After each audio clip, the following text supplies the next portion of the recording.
Hello बच्चों, मैं राकेश कुमार एक बार फिर आपके चैनल में एक नए टॉपिक के साथ।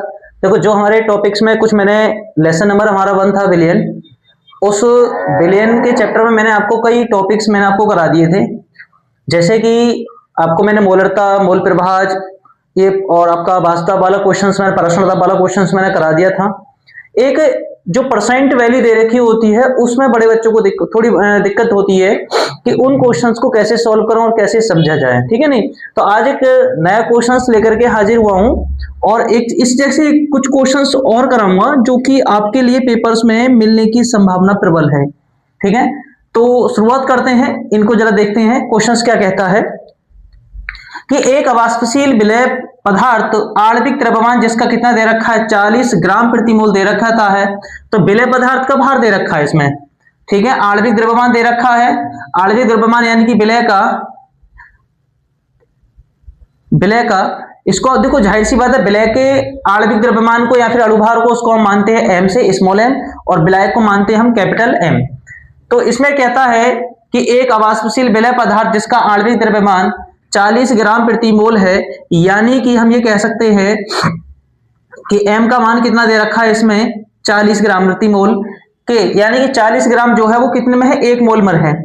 उस द्रव्यमान की गणना कीजिए, किसके द्रव्यमान की गणना कीजिए जिसको 114 ग्राम ऑक्टेन में घोलने पर, तो विलायक कितना दे रखा है ऑक्टेन, यानी कि कितना दे रखा है 114 ग्राम में घोलने पर उसका वाष्पदाब 80% तक क्या होता है, कम हो जाता है। उसका वाष्पदाब 80% तक कम हो जाता है। देखो ध्यान से सुनना, ये क्वेश्चन थोड़ा सा अच्छा क्वेश्चन है कि 80% तक वाष्पदाब इसका कम हो रहा है। इसका कहने का मतलब क्या है कि पहले इसका वाष्पदाब मैंने मान लिया कि मान लो कोई भी शुद्ध विलायक है और शुद्ध विलायक का जो वाष्पदाब है वो कितना है, 1 atm है।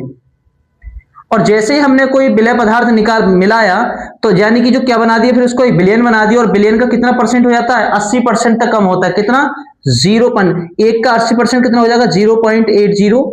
ठीक है, 0.80 atm।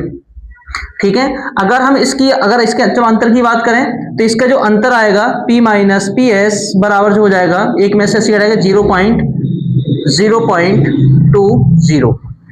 कहता है कि उस द्रव्यमान की गणना कीजिए जिसको 114 ग्राम ऑक्टेन में घोलने पर उसका वाष्पदाब 80% तक कम हो जाता है। यहां पर जो फॉर्मूला जो लागू करेंगे, कौन सा फॉर्मूला होगा यहाँ पर, कौन सा नियम, राउल्ट का नियम। राउल्ट का नियम क्या होता है, सब जानते हैं। राउल्ट के नियम से,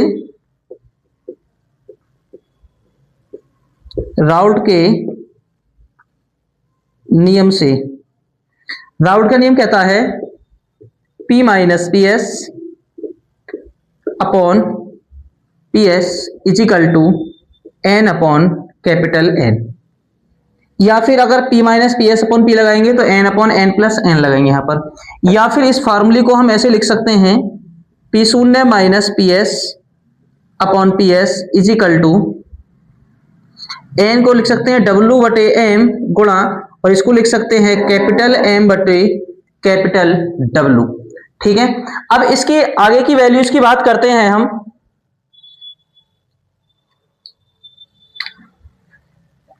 क्या P माइनस पी एस का मान कितना दे रखा है इसमें, 0.20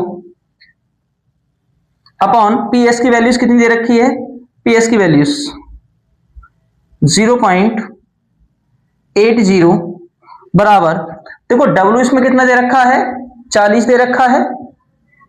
कैपिटल W तो निकालना होगा इसमें हमें। ठीक है, कितना मान दे रखा है इसमें, अरे भाई हमारा M का मान कितना दे रखा है 40, W का मान हमें ज्ञात करना है, यानी कि हमें W निकालना है। ठीक है, M का मान कितना दे रखा है 40 इंटू कैपिटल यानी ऑक्टेन का अणुभार। ऑक्टेन क्या होता है, C8H18 होता है। इसका अणुभार आप काउंट करेंगे कितना आएगा निकल के, लगभग 114 निकल के आएगा। इसका अणुभार भी कितना निकल के आएगा, 114। तो कितना लगा दिया हमने, 114, और भार भी कितना दे रखा है इसका, 114। ठीक है नहीं, यानी कि एक बार फिर समझो, एक अवाष्पशील विलय पदार्थ का आणविक द्रव्यमान कितना दे रखा है 40, उस द्रव्यमान की गणना करवानी, यानी कि W का मान हमें निकालना है। जिसको 114 ग्राम ऑक्टेन में घोलने पर, ऑक्टेन का भार कितना दे रखा है 114, तो ऑक्टेन का फार्मूला होता है C8H18 और इसी का अणुभार निकालेंगे तो इसका अणुभार कितना निकल के आएगा 118। गुणा कर सकते हैं, जैसे कि बार कितना होता है, C का होता है 12, 12 गुणा 8 प्लस H कितना है 18 और H का कितना होता है 1 होता है, इन दोनों गुणा करेंगे, इसको जोड़ देंगे, कितना निकल के आएगा 114 निकल के आएगा। ठीक है, नहीं तो आप इसको सारी वैल्यूज को उठा करके यहाँ पुट करें और पुट करने पर देखेंगे जरा 114 से 114 कट जाएगा, दशमलव से दशमलव उठ जाएगा और 20 चौक कितना होता है 4 दूनी 2 चौक 8 होता है, 4 बार जाएगा। ठीक है, तो 1/4 बराबर W/40 और इसको काटेंगे कितनी बार जाएगा ये 10 बार, तो W का मान कितना आ जाएगा इसमें 10। कोई गलती तो नहीं की इसमें हमने, मुझे ऐसा लगा कोई गलती कर दी,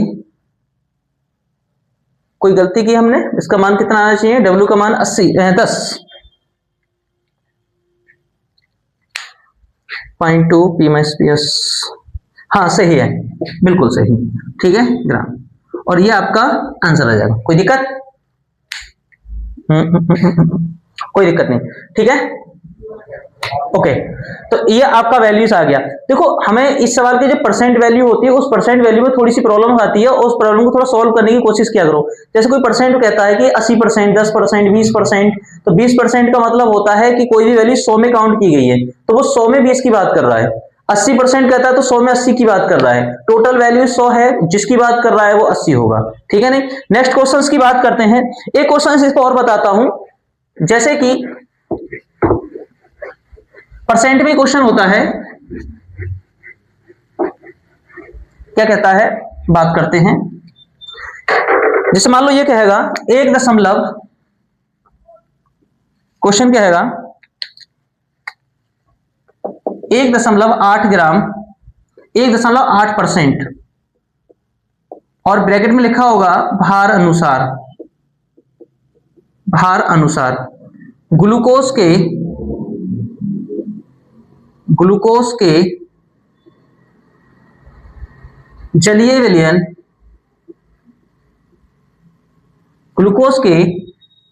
विलयन का परासरण दाब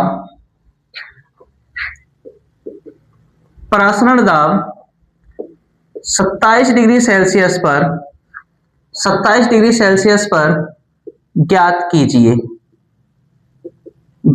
कीजिए और ब्रैकेट में लिखा होगा S बराबर 0.0821। ठीक है, लीटर वायुमंडल प्रति डिग्री मोल।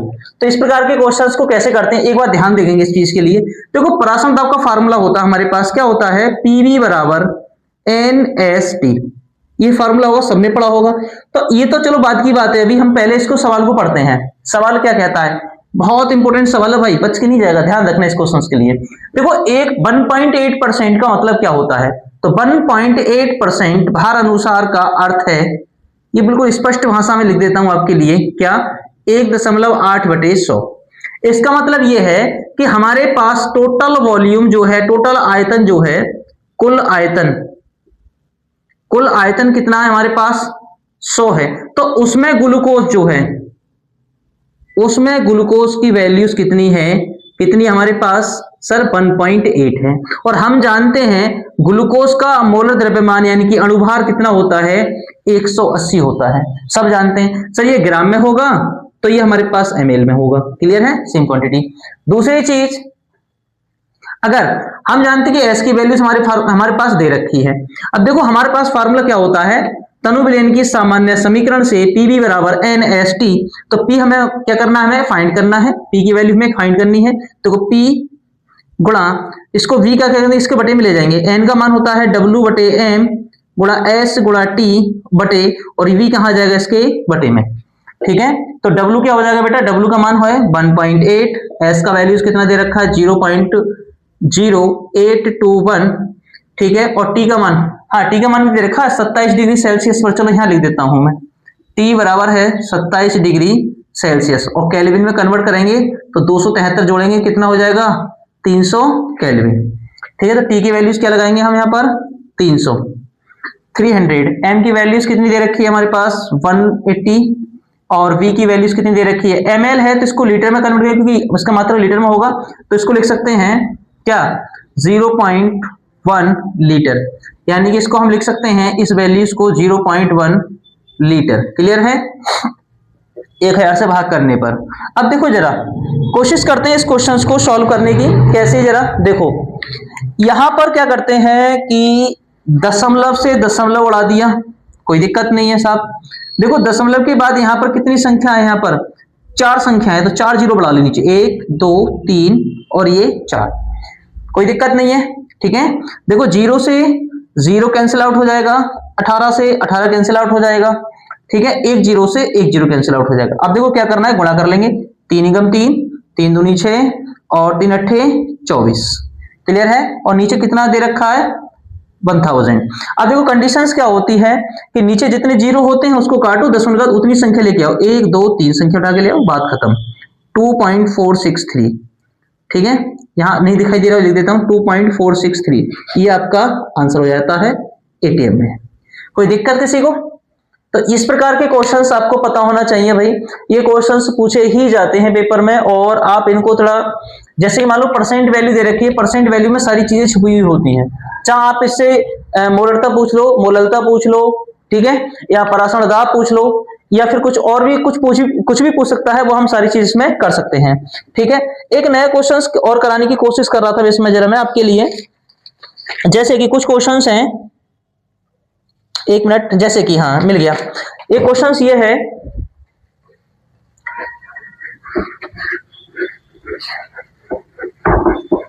देखिए 3 ग्राम यूरिया को, क्वेश्चन ये कहता है 3 ग्राम यूरिया को, क्वेश्चन 3 ग्राम यूरिया को किसमें 100 ग्राम जल में घोलने पर, 100 ग्राम जल में घोलने पर जल के क्वथनांक में, जल के क्वथनांक में उन्नयन की गणना कीजिए, उन्नयन की गणना कीजिए। क्या दिया है, जल के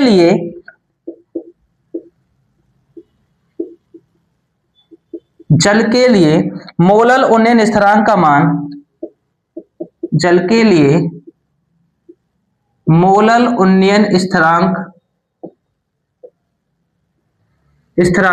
का मान कितना दे रखा है, 0.52 केल्विन, 52 केल्विन किलोग्राम प्रति मोल, किलोग्राम प्रति मोल है। और एक बात हम आपको बता दें इस क्वेश्चंस में, भाई एक काम करो, ये क्वेश्चन ना 100% आएगा पेपर में, वेरी वेरी इंपोर्टेंट कह सकते हैं। 100% का मतलब है बहुत बहुत इंपोर्टेंट, यही क्वेश्चन आएगा। भाई साहब एक काम करना, यहाँ पर 3 ग्राम की जगह 5 ग्राम हो सकता है, 6 ग्राम हो सकता है, 9 ग्राम हो सकता है, 100 की जगह 500 हो सकता है, कंटेंट यही होगा। ठीक है, नहीं कैसे करेंगे देखो जरा, इसको बहुत गौर से देखें इस क्वेश्चन के लिए। 3 ग्राम यूरिया, यूरिया क्या है सर, ये विलय है, तो हम कह सकते हैं सर विलय का भार कितना दे रखा है, यानी कि यूरिया का भार कितना दे रखा है, 3 ग्राम। और ये किसकी वैल्यूज होगी बेटा हमारे पास, W की वैल्यूज। जल में घोलने पर जल के क्वथनांक में उन्नयन होता है, 100 ग्राम जल में घोला है, तो जल का भार कितना है, जल का भार, जो चीज दे रखी है पहले उसको लिख लो, जल कितना दे रखा है हमारे पास 100 ग्राम। जल के क्वथनांक में उन्नयन, देखो उन्नयन का है या अवनमन का है, तो हमें निकालना है डेल्टा टी, और उन्नयन की बात कही है, अवनमन की उन्नयन की बात कही है, तो डेल्टा टी बी की वैल्यूज हमें फाइंड करनी है, और हमारे पास के बी का मान दिया है कितना 0.52। अब देखो हमारे पास तो इतनी सी सारी बस वैल्यू दी है, अब देखते हैं चाहिए क्या क्या क्या चाहिए, देखते हैं जरा। फार्मूला होता है हमारे पास m बराबर, मोलल की बात कहिए ना तो 1000 आएगा, m बराबर 1000 गुणा केवी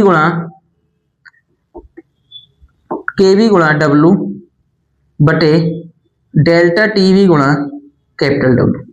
देखो जरा ये फार्मूला है, क्या फार्मूला है, m बराबर 1000 गुणा केवी गुणा डेल्टा केवी गुणा डब्ल्यू बटे डेल्टा टी गुणा डब्ल्यू। ठीक है, अब कंडीशंस क्या होती है यहां पर देखें जरा। ठीक है, पूछा क्या इन्होंने, उन्नयन स्थिरांक की गणना करवा रहा है, उन्नयन स्थिरांक के लिए फॉर्मूला निकालो। ठीक है, अब देखो हमारे पास वैल्यू दे रखी है, डेल्टा टी का मान दे रखा है, डब्ल्यू का मान इसका मान दे रखा है, इसका मान तो निकालना है हमें, एम का मान, एम क्या है, ये यूरिया। अरे भाई साहब यूरिया का फॉर्मूला क्या होता है, NH2CO NH2, और इसका अणुभार कितना होगा सर, इसका अणुभार हम सब जानते हैं कितना होता है 60। लगा दो साहब। देखो डेल्टा टी का मान हमें निकालना है, तो एक काम करो, एम का मान हो गया 60 बराबर 1000 गुणा केवी का मान 0.52 गुणा स्मॉल डब्ल्यू कितना दे रखा हमारे पास 3 ग्राम, डेल्टा टी हमें फाइंड करना है, और कैपिटल डब्ल्यू कितना दे रखा है 100। इतनी सी तो कहानी है, बस इतनी सी तो कहानी है, इसमें और क्या है, कुछ नहीं। देखो 2 जीरो से 2 जीरो कैंसिल आउट।